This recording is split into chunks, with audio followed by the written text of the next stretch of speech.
সুপ্রিয় দর্শক, সবাইকে অসংখ্য প্রীতি ও শুভেচ্ছা জানাচ্ছি বিডি পলিটিক্স নিউজ ইউটিউব চ্যানেলের পক্ষ থেকে।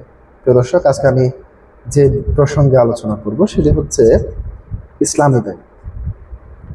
প্রিয় দর্শক, 5 আগস্টের পর থেকে ইসলামী ব্যাংকের যেভাবে মব সৃষ্টি করে ইসলামী ব্যাংক সহ এস আলমের হাতে থাকা যেই কয়েকটি ব্যাংক রয়েছে সেই ব্যাংকগুলির কিভাবে দখল করেছে একটি দল, সেটি এদেশের মানুষ জানে।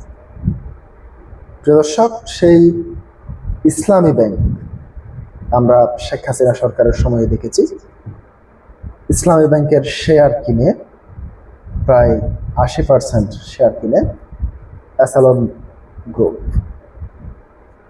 এর আগে শুধু 2 কিংবা 3টি কোম্পানি এই ব্যাংকগুলি কেনার সামর্থ্য রাখত, শেয়ার কেনার সামর্থ্য রাখত। একটি হচ্ছে বসুন্ধরা গ্রুপ, এরপর আরেকটি বেক্সিমকো গ্রুপ অর্থাৎ সালমান এফ রহমানের। বসুন্ধরা গ্রুপ হচ্ছে বর্তমানে যিনি সোবহান তানভীর নামে যিনি রয়েছেন, সাইন সোবহান তানভীর, তিনি তার প্রতিষ্ঠান।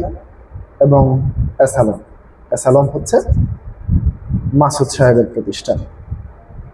এস আলম সেই ব্যাংকগুলির শেয়ার কিনে এবং শেয়ার কেনার পরে বেশিরভাগ শেয়ার যেহেতু ওনার 80% মতো, সেক্ষেত্রে তিনি চট্টগ্রামের পটিয়া কিংবা তার আশেপাশের এলাকার স্থানীয় যুবকদের অর্থাৎ যারা লেখাপড়া শেষ করেছেন কিংবা করছেন তাদেরকে চাকরি দিতে থাকে। প্রিয় দর্শক, চাকরির পেছনে চাকরি দিয়েছে সেটি ভালো কথা, কিন্তু আমরা পরবর্তী দেখতে পেয়েছি 5 আগস্টের পরে ব্যাংকগুলি দখল করে একের পর এক সেই যারা চাকরিতে রয়েছেন তাদেরকে চাকরিচ্যুত করতে শুরু করে। প্রিয় দর্শক, ইসলামী ব্যাংকের যেই নিয়ম রয়েছে সেই প্রচলিত নিয়মেই কিন্তু এস আলম গ্রুপ তাদেরকে বিভিন্ন পরীক্ষা ভাইবা কিংবা যেই নিয়ম রয়েছে সেই নিয়মের মধ্যে তাদেরকে চাকরি দিয়েছিল কিংবা চাকরি পেয়েছিল স্থানীয় কিংবা পটিয়া, চট্টগ্রাম কিংবা চন্দনাশের লোকজন। কিন্তু হঠাৎ করে আমরা দেখতে পেয়েছি চট্টগ্রামের লোকদেরকে 5 আগস্টের পর থেকে প্রায় 10 থেকে 15 হাজার ব্যাংক কর্মীকে ছাঁটাই করা হয়েছে। প্রিয় দর্শক, কোনো নোটিশ ছাড়া এই ধরনের ছাঁটাই কতটুকু যৌক্তিক?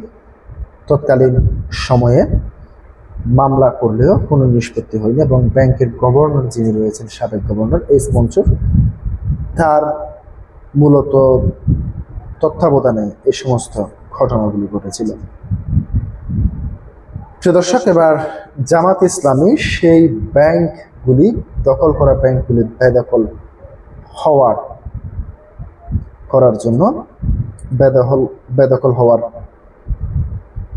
বেদখল হয়ে যাওয়ার সম্ভাবনায় তাদের ঘুম চলে গিয়েছে।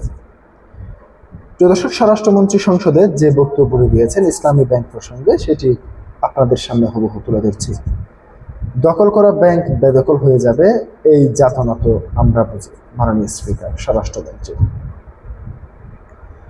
ইসলামী ব্যাংকের নিয়ন্ত্রণ ও ব্যবস্থাপনা নিয়ে সংসদে চলমান বিতর্কের প্রেক্ষিতে স্বরাষ্ট্রমন্ত্রী সালাউদ্দিন আহমেদ বলেছেন, ব্যাংকটি দখলের সময় যে যাতনা বা পন্থা তা হয়েছিল, এখন তা বেদখল হওয়ার সময় সেই একই যাতনা অনুভূত হওয়াটাই স্বাভাবিক। মাননীয় স্পিকার মঙ্গলবার 9 জুন জাতীয় সংসদের বাজেট অধিবেশনের বিরোধী দলীয় নেতা আনা একটি নোটিশের উপর আলোচনায় তিনি ব্যাংকটির নিয়ন্ত্রণ এবং ভবিষ্যৎ পদক্ষেপ নিয়ে কঠোর হুঁশিয়ারি উচ্চারণ করেছেন। তিনি স্বরাষ্ট্রমন্ত্রী 2024 সালের 5 আগস্ট পরবর্তী ইসলামী ব্যাংকের অনিয়মের বিস্তারিত তুলে ধরে তিনি বলেন,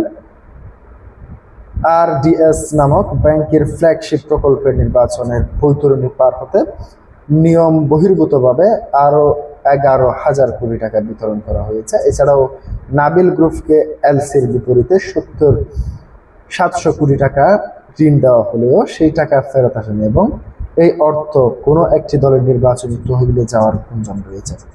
স্বরাষ্ট্রমন্ত্রী জানান, নাবিল গ্রুপের 16,000 কোটি টাকার ঋণ দায়ের বিষয়টি তদন্ত করা হবে। নিয়ম ভেঙে 9,000 কর্মীকে চাকরিচ্যুত করা এবং একটি বিশেষ রাজনৈতিক মতাদর্শের ভিত্তিতে 6,000 জনকে নিয়োগ দেওয়ার কথাও তিনি উল্লেখ করেন। এছাড়াও 13,000 কর্মীকে নিয়ম বহির্ভূতভাবে একাধিক পদোন্নতি দেওয়া এবং বিএসআর এর নামে ঢাকা কক্সবাজার রুটে বিমানের টিকিট সহ বিভিন্ন ব্যক্তিগত ব্যয় ব্যাংক থেকে নির্বাহ করা হতো। অনিয়মগুলোর তদন্ত হবে বলে তিনি জানান। ইসলামী ব্যাংকের মালিকানা বিষয়ে স্বরাষ্ট্রমন্ত্রী জানান, ব্যাংকের 81% শেয়ার বর্তমানে একটি গ্রুপের হাতে। তিনি ঘোষণা দেন যে সব শেয়ার হোল্ডারের প্রকৃত পরিচয় প্রকাশ করা হবে এবং বৈধ এবং প্রকৃত মালিকদের কাছে শেয়ার ফিরিয়ে দেওয়ার যথাযথ ব্যবস্থা গ্রহণ করা হবে। এছাড়াও এসালন গ্রুপের বিরুদ্ধে ওটা লক্ষ কোটি টাকা পাচারের অভিযোগ সহ বিদেশে অর্থ পাচারের প্রতিটি ঘটনার বাংলাদেশ ব্যাংকের নেতৃত্বে তদন্ত করা হবে।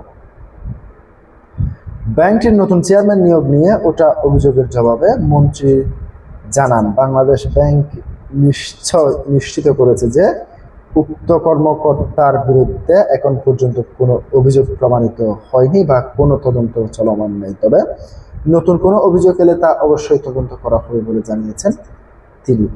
আশ্বস্ত করেন, সংসদ অধিবেশনে স্বরাষ্ট্রমন্ত্রীর এই কঠোর বক্তব্য ব্যাংক খাতের স্থিতিশীলতা এবং আর্থিক অনিয়মের বিরুদ্ধে সরকারের অবস্থানকে স্পষ্ট করে তুলেছে। প্রিয় দর্শক, শেষ পর্যন্ত দেখার অপেক্ষায় রইল চট্টগ্রামের চাকরিচ্যুত ব্যাংকারদের চাকরি ফিরে পাবে কিনা তারা। আজকে এ পর্যন্তই। আসসালামু আলাইকুম।